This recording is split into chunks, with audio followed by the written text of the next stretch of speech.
کہ منوسمرتی آج بھی ہندو دھرم کی دستور کی کتاب چلی آ رہی ہے، تو ہم یہ کہہ سکتے ہیں کہ ہندو دھرم کا بہت گہرا تعلق نوح علیہ السلام سے ہے، یا یوں کہہ لو کہ ہندو نوح علیہ السلام کی قوم ہے۔ ایک اور وچار دھارا دیکھیے، سب سے پہلے بتوں کی پوجا کہاں آئی؟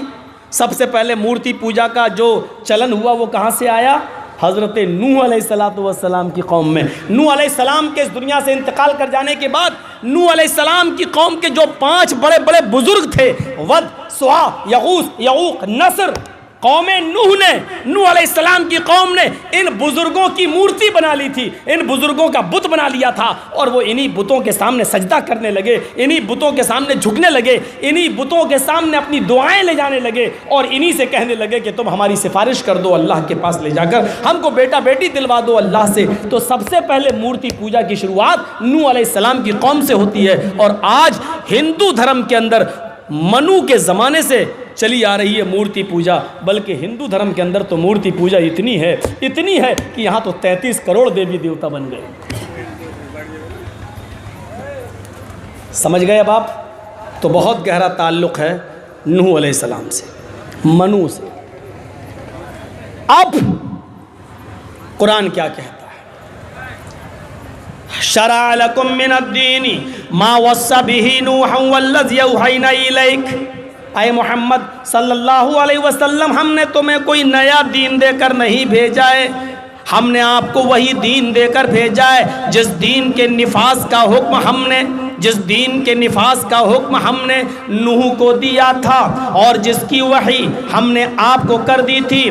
والذی وما وصینا بہ ابراہیم وموسیٰ وعیسیٰ، اور یہی دین کی وصیت، اسی دین کے نفاذ کا حکم ہم نے ابراہیم کو بھی دیا تھا، موسیٰ کو بھی دیا تھا، اور عیسیٰ کو بھی دیا تھا۔ یعنی آپ سے پہلے نوح بھی یہی دین لے کر گئے، ابراہیم بھی یہی دین لے کر گئے، موسیٰ بھی یہی دین لے کر گئے، عیسیٰ بھی یہی دین لے کر گئے، اور آپ کو بھی یہی دین دے کر بھیجا، کوئی الگ نہیں ہے۔ اور اب دیکھیے قرآن کیا کہتا ہے، قُلْ يَا أَهْلَ الْكِتَابِ تَعَالَوْا إِلَىٰ كَلِمَةٍ سَوَاءٍ بَيْنَنَا وَبَيْنَكُمْ أَلَّا نَعْبُدَ إِلَّا اللَّهَ۔ اے اہل کتاب، آئے نبی کہہ دو، آئے اہل کتاب، آئے تورات والو، آئے زبور والو، آئے انجیل والو، آئے یہودیو، آئے عیسائیو، آئے زبوریو، آؤ ایک ایسے کلمے کی طرف، تعالو الی کلمۃ سواء بیننا و بینکم، آؤ ایک ایسے کلمے کی طرف جو ہمارے اور تمہارے درمیان برابر ہے، آؤ ایک ایسے کلمے کی طرف جس کو تم بھی مانتے ہو ہم بھی مانتے ہیں، آؤ ایک ایسے کلمے کی طرف جو ہمارے اور تمہارے درمیان برابر ہے، اللہ نعبد الا اللہ۔ اور وہ کلمہ یہ ہے جو تم بھی مانتے اور ہم بھی مانتے ہیں، وہ کلمہ یہ ہے، اللہ نعبد الا اللہ، ہم ایک اللہ کے علاوہ کسی اور کی عبادت نہیں کریں گے۔ دیکھیے قرآن نے بھی کہہ دیا، یہودیوں، اے عیسائیوں، وہ کلمہ تمہارا بھی ہے، وہ کلمہ ہمارا بھی ہے، آؤ ایک ایسے کلمے کی طرف جو ہمارے اور تمہارے درمیان برابر ہے۔ اس کا مطلب یہ ہے موسیٰ بھی یہی کلمہ لے کر آئے تھے، لا الہ الا اللہ، عیسیٰ بھی یہی کلمے کی طرف بلاتے تھے، لا الہ الا اللہ، اور محمد رسول اللہ نے بھی اسی کلمے کی طرف بلایا، لا الہ الا اللہ۔ اسی لیے بائبل میں یہ کلمہ آج بھی موجود ہے، there is no God but God is only one۔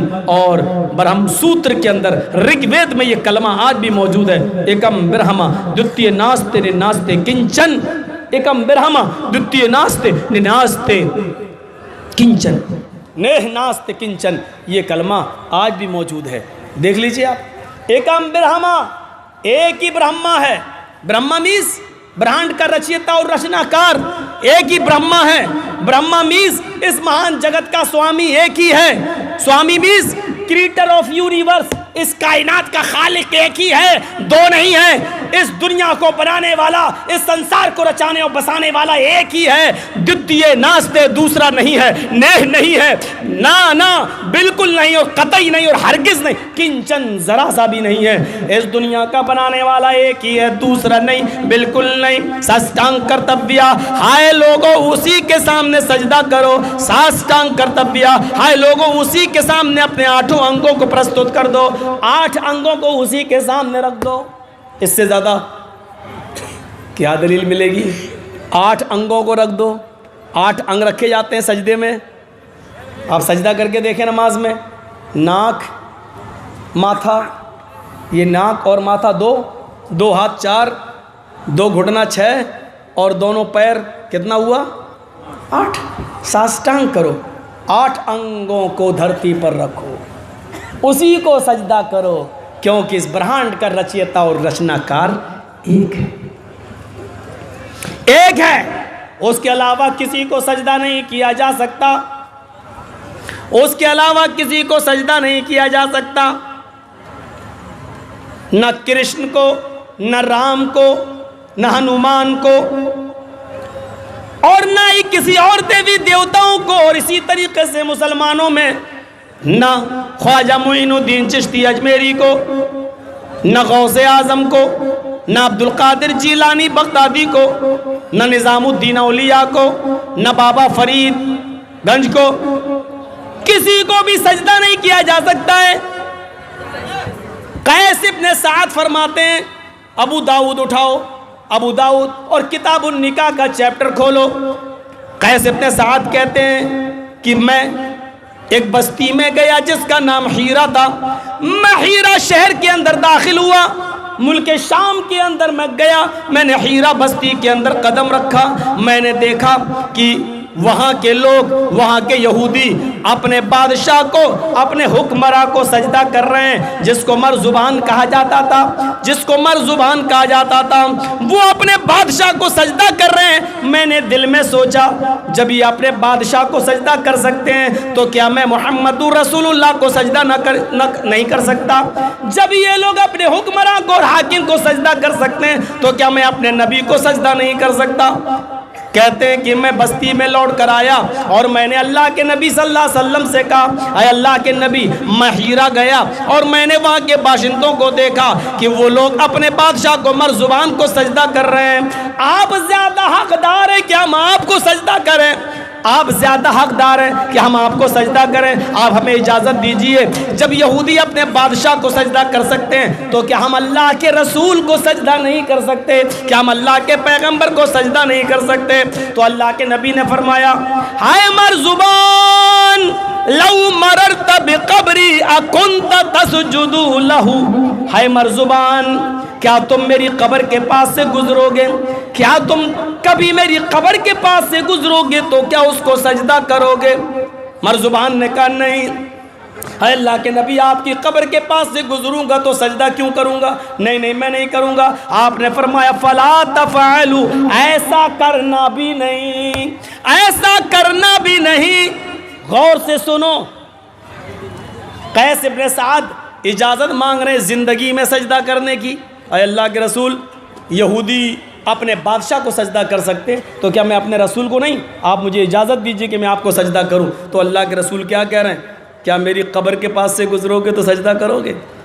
وہ زندگی میں اجازت مانگ رہا ہے اور آپ اپنی قبر کے بارے میں کہہ رہے ہیں کیا میری قبر کے پاس سے گزرو گے تو سجدہ کرو گے؟ اس نے کہا نہیں. جانتے ہو قبر والا جواب کیوں دیا آپ نے؟ وہ تو اجازت مانگ رہا زندگی میں سجدہ کرنے کی، لیکن آپ نے کہا کیا میری قبر کے پاس سے گزرو گے تو سجدہ کرو گے؟ کہا نہیں. کیوں؟ آپ کو فکر قبر کی ہو گئی، کیونکہ زندگی میں تو کسی کی ہمت ہے ہی نہیں جو مجھے سجدہ کر لے. میری زندگی میں مجھے کون سجدہ کر سکتا ہے؟ اگر زندگی میں کوئی سجدہ کرے گا تو میں اس کو روک دوں گا.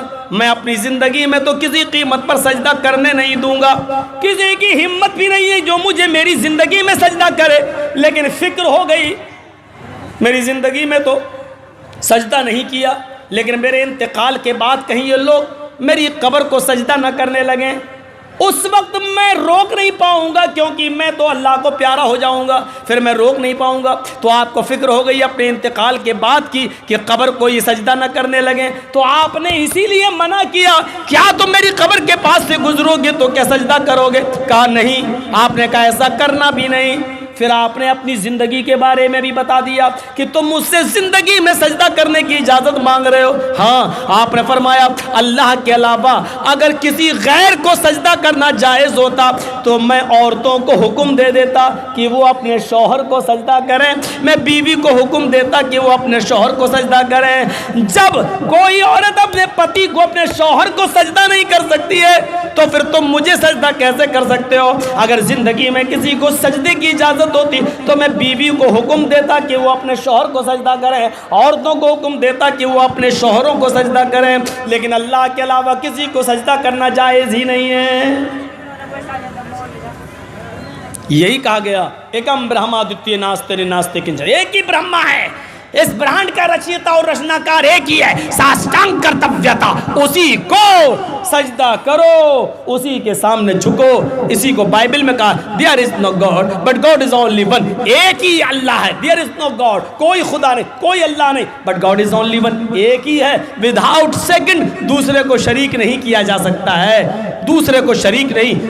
اللہ کے نبی نے بھی فرمایا اشہدو ان لا الہ الا اللہ وحدہ لا شریک لہ, اس بات کی گواہی دو کہ اللہ کے علاوہ کوئی معبود نہیں, وہ اکیلا ہے معبود, وحدہ اکیلا ہے, لا شریک لہ, وداؤٹ سیکنڈ, دوسرے کو شریک نہیں کیا جا سکتا, لا شریک لہ, اس کا کوئی دوسرا شریک و ساجھی نہیں ہے. اچھا اب دیکھیے توحید کے ساتھ ساتھ یہ تو ہو گئی توحید جو سارے نبیوں میں ہے, سارے مذاہب کے اندر ہے. رسالت بھی ساری دنیا کی کتابوں میں موجود ہے. دنیا میں جتنے بھی نبی آئے, جتنے بھی پیغمبر آئے, ہر پیغمبر نے محمد رسول اللہ صلی اللہ علیہ وسلم کے بارے میں بشارت دی, اور اللہ نے عہد میثاق وعدہ لے لیا تھا اگر تمہاری زندگی میں وہ رسول آ جائے جو تم لے کر گئے ہو اس کی تصدیق بھی کرتا ہو, لا تؤمنن به ولا تنصرنه, تو تم سب اس کے اوپر ایمان لے آنا اور اس کی مدد بھی کرنا. اقررتم واخذتم على ذلكم اسری, کیا تم اس بات کو مانتے ہو, کیا اس بات کو تم پکڑتے ہو, کیا تم میری ذمہ داری کو نبھانے کے لیے تیار ہو, کیا اس بات کا اقرار کرتے ہو؟ قالوا اقررنا, سارے نبیوں نے کہا ہاں اے اللہ ہم اقرار کرتے ہیں اس بات کا. اللہ تعالیٰ نے کہا قال فاشهدوا انا معكم من الشاہدین, اے پیغمبرو, اے نبیو, تم سب گواہ رہنا, میں بھی گواہ ہوں. اب آپ اندازہ لگائیے سارے نبیوں نے آخری نبی جناب محمد رسول اللہ کے بارے میں بشارت دی. عیسیٰ علیہ السلام نے جو بشارت دی اس کو قرآن نے ریکارڈ کر لیا. وَإِذْ قَالَ عِيسَى ابْنُ مَرْيَمَ يَا بَنِي إِسْرَائِيلَ إِنِّي رَسُولُ اللَّهِ إِلَيْكُمْ مُصَدِّقًا لِمَا بَيْنَ يَدَيَّ مِنَ التَّوْرَاةِ وَمُبَشِّرًا بِرَسُولٍ يَأْتِي مِن بَعْدِي اسْمُهُ أَحْمَدُ. اور عیسیٰ علیہ السلام نے کہا اے اسرائیل کے بیٹو, وَإِذْ قَالَ عِيسَى ابْنُ مَرْيَمَ, اور مریم کے بیٹے عیسیٰ نے کہا یا بنی اسرائیل, اے بنی اسرائیل, اے اسرائیل کے بیٹو, انی رسول اللہ علیکم, میں تم سب کی طرف, تمہاری طرف اللہ کا رسول بنا کر بھیجا گیا ہوں. مصدقا لما بین یدی من التوراۃ, اپنے سے پہلے نازل ہونے والی کتاب تورات کی تصدیق کرتا ہوں. ومبشرا برسول یاتی من بعد اسمہ احمد, اور بشارت دیتا ہوں ایک ایسے نبی کی جو میرے بعد آئے گا, اس کا نام محمد ہوگا. ومبشرا برسول یاتی من بعد اسمہ احمد, اور بشارت دیتا ہوں ایک ایسے نبی کی جو میرے بعد آئے گا, اس کا نام کیا ہوگا؟ احمد, اس کا نام احمد ہوگا. قرآن نے جو ریکارڈ کیا ہے اسی کو بائبل کے وول نمبر 5 میں ریکارڈ کیا گیا. I will pray the Father, I will pray the Father, he shall give the another comforter. After that I will not talk much with you because the prince of this world come, his name will be Ahmad. یہ Bible کے وول number 5 میں بھی کہا گیا I will pray the Father.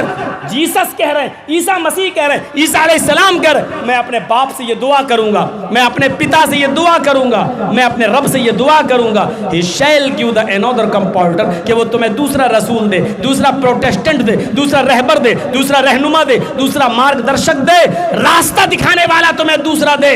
I will not talk much with you, اب میں تمہارے درمیان زیادہ نہیں رہوں گا, اب میں تمہارے درمیان زیادہ باتیں نہیں کروں گا, اب میں تمہارے درمیان زیادہ زندگی نہیں گزاروں گا. کیوں؟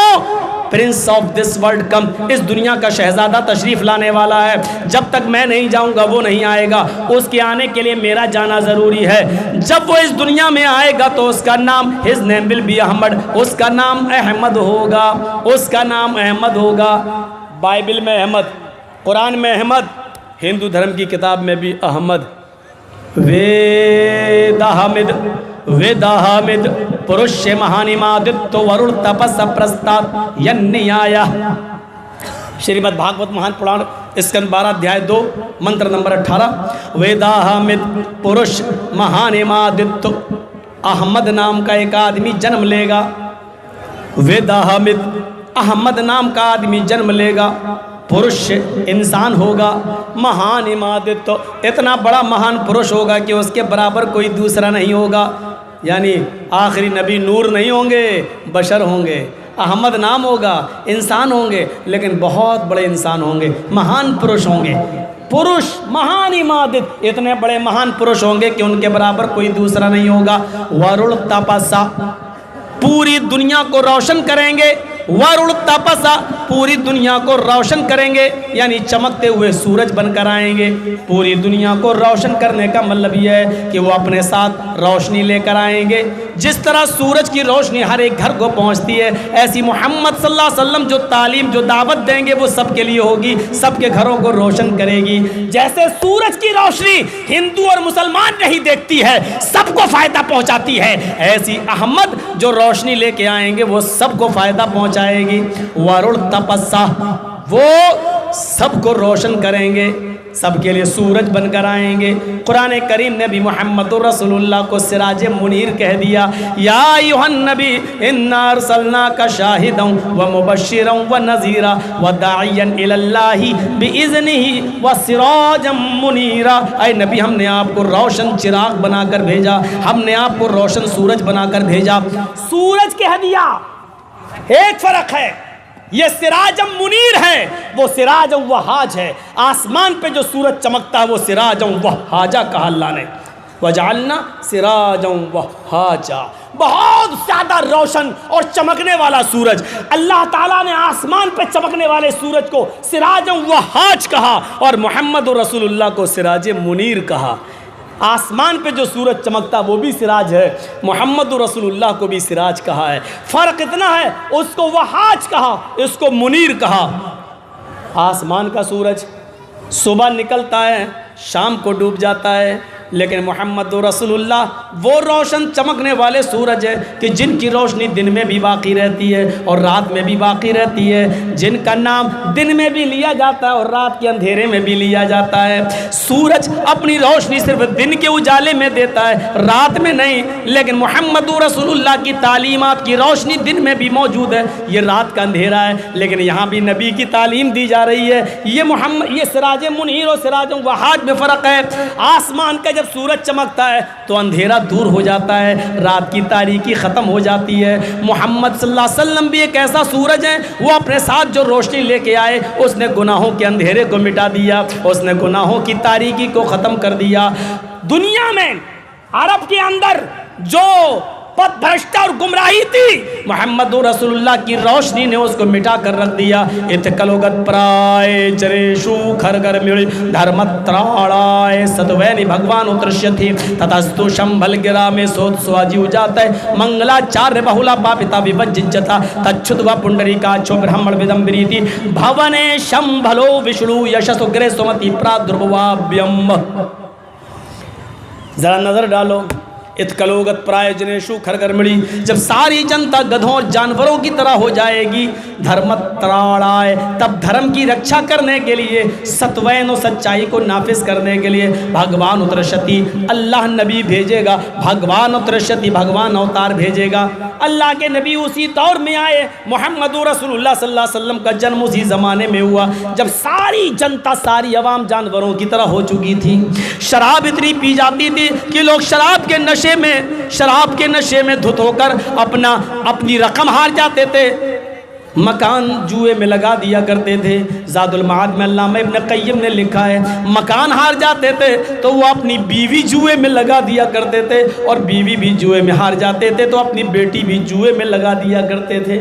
اور شراب کا حال تو یہ تھا، اتنا برا تھا کہ شراب تو ان کی نس نس میں رچی اور بسی ہوئی تھی، بہت جلدی شراب چھوڑنے کے وہ دل بہت شوقین نہیں تھے، نہ انہوں نے جلدی شراب چھوڑی، بلکہ اگر آپ دیکھیں تو حضرت عمر بار بار کہہ رہے ہیں اے اللہ کے نبی شراب کو حرام کروائیے، یہ کیا ہو رہا ہے، شراب لوگوں کی عقلیں خراب کر رہی ہیں، اور اللہ کے نبی منع کرتے ہیں اے عمر یہ پیدا ہوتے ہی اپنے بچے کو شراب پلاتے ہو، یہ قوم اتنی جلدی شراب کیسے چھوڑ دے گی، ابھی میں اس شراب کو حرام قرار نہیں دے سکتا کیونکہ شراب کی یہ رسیہ و دل دادا ہیں۔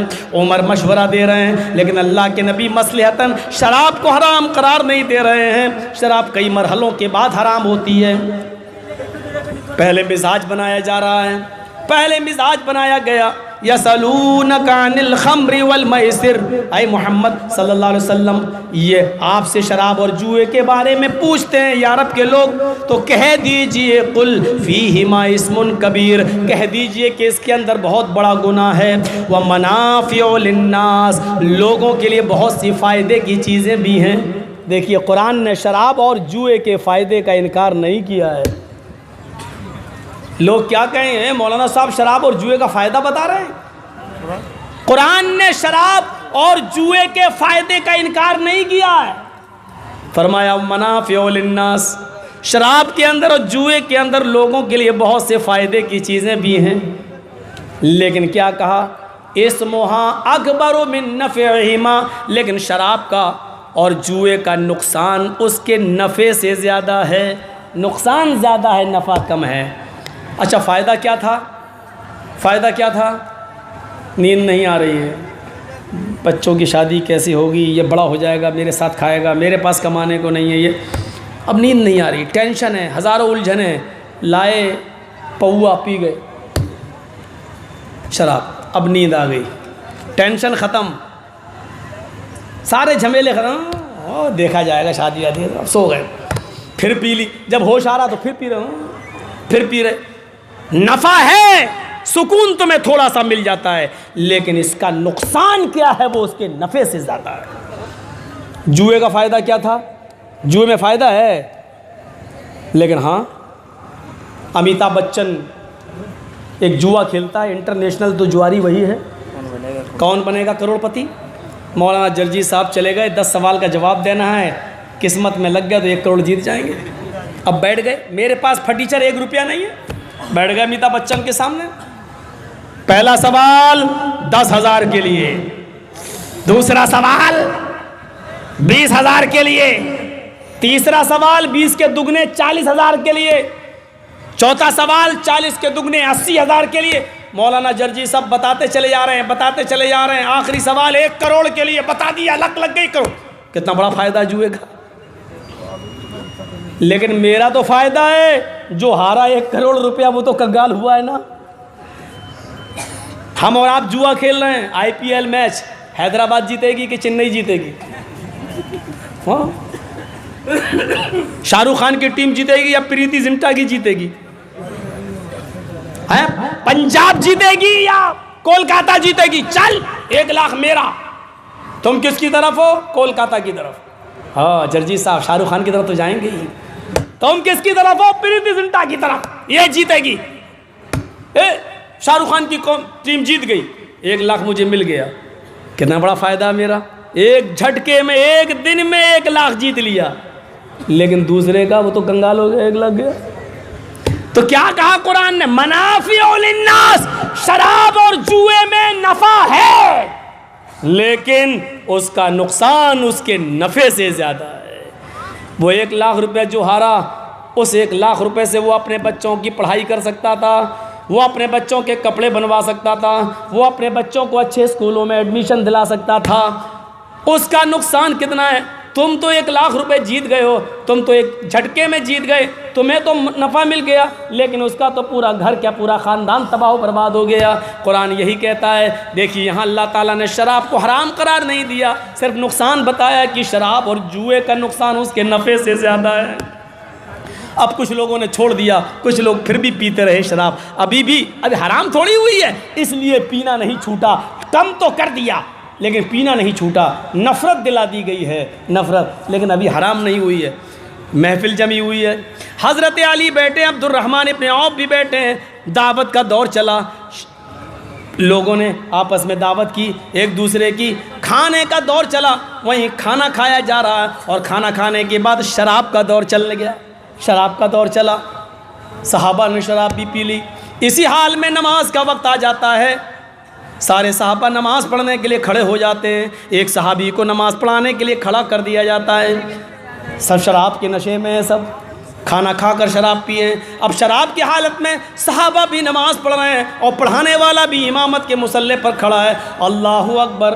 اب اس نے سورہ فاتحہ کی تلاوت شروع کر دی اور اس نے غیر المغضوب علیہم ولا الضالین تک تو صحیح پڑھا، آگے پڑھنے لگا قل یا ایھا الکافرون لا اعبد ما تعبدون، یہی ہے قرآن کی آیت، لیکن ترجمے پر غور کرو، اے نبی کہہ دو کہ کافرو لا اعبد ما تعبدون، میں ان کی عبادت نہیں کرتا جن کی تم کرتے ہو۔ لیکن یہ صحابی ہیں، شراب کے نشے میں دھت ہیں، نماز پڑھا رہے ہیں، اور کیا پڑھ رہے ہیں؟ قل یا ایھا الکافرون نحن نعبد ما تعبدون، میں بھی انہی کی عبادت کرتا ہوں جن کی تم کرتے ہو۔ قرآن کی آیت ہی بدلنے لگی، ترجمے میں فرق آ گیا، لیکن ابھی بھی اللہ تعالیٰ نے شراب حرام نہیں کی، صرف ایک متعینہ مدت کے لیے روک دیا، ایک مخصوص وقت کے لیے روک دیا، اور یہ آیت نازل کر دیا ایھا الذین آمنوا لا تقربوا الصلاۃ وانتم سکارا، اے ایمانو والو تم نماز کے قریب اس وقت تک مت جایا کرو جب تک تم نشے میں ہو، جب تم نشے میں ہوا کرو تو نماز کے قریب مت جایا کرو، حتی تعلموا ما تقولون، یہاں تک کہ تم وہ باتیں سمجھنے نہ لگو جو تم کہہ رہے ہو، یعنی جو پڑھ رہے ہو وہ تمہیں خود معلوم ہونا چاہیے کہ ہم کیا پڑھ رہے ہیں، تمہیں اس بات کا ہوش رہنا چاہیے، جب تک یہ ہوش تمہیں نہ ہو تو تم نماز کے قریب مت جایا کرو۔ ابھی بھی شراب حرام نہیں ہوئی، لیکن اتنی دیر کے لیے روک دیا۔ اب دن کے 12 بج رہے ہیں نا، اب جرجی صاحب شراب پینے جا رہے ہیں، اذان کتنے پہ ہے؟ 12:30 پہ نا؟ ہاں نہیں یار، ابھی شراب پی لیں گے 2-3 گھنٹے تک نشہ نہیں اترے گا، اور اللہ تعالیٰ کہہ رہا ہے نماز کے قریب مت جاؤ جب تم نشے میں ہو، نہیں اب نماز پڑھ دو تبھی پیئیں گے۔ دیکھو چھوٹی ہے نا، چاہے تھوڑی دیر کے لیے چھوٹی ہو لیکن چھوٹی ہے، تو یہ نفرت دلائی گئی۔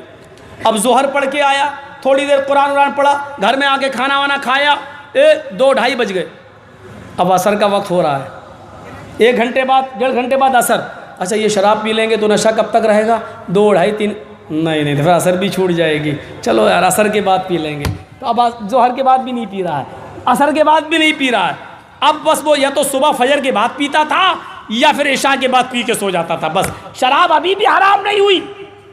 لیکن اس کے بعد ایک اور کھانے پینے کی محفل لگی ہوئی تھی، اس میں پھر شراب کا دور چلا، اور شراب کا دور چلنے کے بعد اب ایک دوسرے کو گالیاں دی جانے لگی، میں تم سے افضل ہوں، میں خان ہوں، وہ کہتا ہے میں پٹھان ہوں، وہ کہتا ہے میں انصاری ہوں، وہ کہتا ہے میں انصاری ہوں، تو مکے سے آیا ہے، تو مہاجر ہے، تم تو پھٹیچر تھے، تم تو لٹیرے تھے، تم تو مکے والوں کو لوٹتے تھے، تم تو غریب تھے۔ آپس میں شراب کے نشے میں دھت ہو کے کہنے لگے ہاں چلے آئے ننگے بھوکے، تم تو ننگے اور بھوکے تھے، آئے مکے والوں کپڑا ہم نے دیا تمہیں پہننے کے لیے، آئے مکے والوں تمہارے پاس گھر اور مکان نہیں تھا، ہم نے رہنے کے لیے تمہیں گھر اور مکان دیا، آئے مکے والوں تمہارے پاس بیویاں نہیں تھی، ہم نے اپنی بیٹیوں سے تمہاری شادیاں کی ہیں، تمہارے پاس بچے نہیں تھے، مدینے میں آئے تب تمہاری اولادیں پیدا ہوئیں، ہم نے تمہارے اوپر احسان کیا۔ جب یہ فخر و مباحات ایک دوسرے پہ ہونے لگی، اللہ تعالیٰ کو یہ برداشت ہی نہیں ہوا، اچھا ہم نے محمد رسول اللہ کو اس لیے بھیجا تھا کہ وہ آپس میں ایک دوسرے کو بھائی بھائی بنائیں، مواخات قائم کریں، اور تم آپس میں ایک دوسرے پر فخر کرنے لگے ہو، اور یہ شراب تمہیں اس نوعیت تک، اس نوبت تک پہنچا دی ہے۔ سنو جبریل جاؤ شراب کی حرمت کا اعلان کر دو۔ اب جبریل آتے ہیں اور یہاں شراب کی حرمت کا اعلان ہوتا ہے، یا ایھا الذین آمنوا انما الخمر والمیسر والانصاب والازلام رجس من عمل الشیطان فاجتنبوہ لعلکم تفلحون۔ اتنے مراحل سے گزرنے کے بعد اب شراب حرام ہو رہی ہے۔ شراب کے نشے میں جو بھی آدمی ہوگا وہ یہی سمجھ لو کسی کی کوئی اوقات۔ میں خود دلی میں تھا، پولیس والا ایک آدمی کو ہٹا رہا تھا ڈنڈے مار کے راستے میں، ہٹ ہٹ، اور وہ شراب کے نشے میں دھتا ہو پولیس والا ہٹا رہا تھا۔ میڈیا والے بار بار پولیس والوں سے پوچھ رہے تھے ارے اس کو مار کیوں رہے ہو، پکڑ کو ہٹا دو اس کو، مار کیوں رہے ہو؟ ارے چپ رہو تم، میری نوکری خطرے میں۔ میڈیا والے پوچھ رہے ہیں پولیس والوں سے تمہاری نوکری کیا خطرے میں؟ ارے مودی جی آ رہے ہیں، ابھی کار سے قافلہ آ رہا مودی جی کا، یہ یہاں اگر پڑا ہوا مل گیا تو میری نوکری خطرے میں ہے کہ نہیں بتاؤ، ہٹ چل۔ اب مودی جی کا نام جو سنا اس شرابی نے تو ایک دم کھڑا ہو گیا، مودی آ رہے ہیں، ایک دم شرابی اٹھا، مودی آ رہے ہیں۔ میڈیا والے کہتے ہیں ہاں ہاں بھاگ یہاں سے۔ مودی کا نام تجھے کیسے معلوم ہے؟ شراب کے نشے میں میرا باپ کا نوکر ہے مودی، تو شرابی بول رہا ہے مودی، وہ تو میرے باپ کا نوکر ہے۔ پولیس والوں نے اور بیچ میں 2 ڈنڈے مارے، بیچ میں سمجھتے ہو نا، مین سینٹر پہ، بھاگ کمینہ، ہٹ بھاگ، اس کو بھگایا جلدی سے۔ یہ تو مودی کو اپنے باپ کا نوکر بتا رہا ہے، تو ہماری نوکری اور خطرے میں ہو جائے گی۔ تو شرابی جو ہوتا ہے نا، شراب کے نشے میں کسی بھی بڑی سے بڑی ہستی کو کچھ نہیں سمجھتا ہے۔ نالی میں پڑا ہو، شراب کے نشے میں دھت ہو، نالی کا پانی پیتا جائے گا، بڑبڑاتا ہے،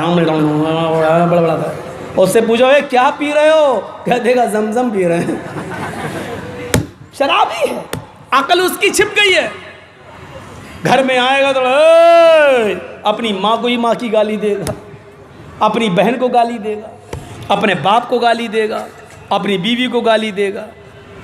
شرابی کو اللہ کے رسول دور سے ہی دیکھتے تھے، امام احمد اپنی مسند میں نقل کرتے ہیں، دور سے ہی کہتے تھے شرابی اس کو لے کے آؤ، سب سے پہلے جوتا میں مارتا ہوں اس کے اوپر۔ یہ عرب کے رگ و ریشے میں پڑی ہوئی تھی، زناکاری عام تھی، ایک لڑکی سے 10 لڑکے ملتے تھے۔ جب بچہ پیدا ہوتا تھا تو وہ 10 کو بلاتی تھی اور اپنا بچہ جس کی گود میں ڈالنا چاہتی تھی ڈال دیتی تھی، یہ اسی کی پتنی بن جاتی تھی، یہ اسی کا بچہ بن جاتا تھا، اور وہ آدمی اس عورت کا شوہر بن جاتا تھا۔ اس طریقے کے تو نکاح ہوتے تھے عرب کے اندر۔ دھرمتراڑائے، جب ساری جنتا جانوروں کی طرح ہو جائے گی تب دھرم کی رکشا کرنے کے لیے کلکی کا نزول ہوگا، کلکی کی آمد ہوگی، انتم مہارشی دھرتی پر آئیں گے۔ اس زمانے کی بات کہی گئی ہے، اس زمانے کی۔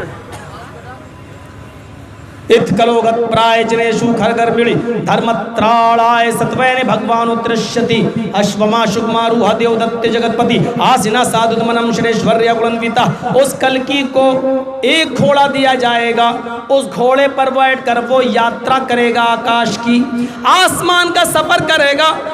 شگماروہا وہ دیوتا، وہ گھوڑا آسمان کی بجلی سے بھی زیادہ تیز رفتار سے چلے گا۔ آسمان سے زیادہ تیز رفتار سے چلنے والے گھوڑے کو عربی میں براق کہا گیا۔ برق مانی بجلی، اور براق بجلی کی طرح، بجلی سے بھی زیادہ، آسمان سے جو بجلی کڑکتی ہے نا، چمکتی ہے جو، اس کی رفتار معلوم ہے آپ کو؟ 1 سیکنڈ میں 1,86,000 میل، 1 سیکنڈ میں 1,86,000 میل کی رفتار سے چلتی ہے۔ 1 سیکنڈ میں 1,86,000 میل، اتنی رفتار سے وہ براق لے کر چلی تھی اللہ کے رسول کو کہ اللہ کے نبی خود فرماتے ہیں جہاں تک میری پہلی نظر جاتی تھی وہاں تک اس کا پہلا قدم ہوتا تھا۔ اس کو گھوڑا ملے گا، گھوڑے پر بیٹھے گا، وہ گھوڑا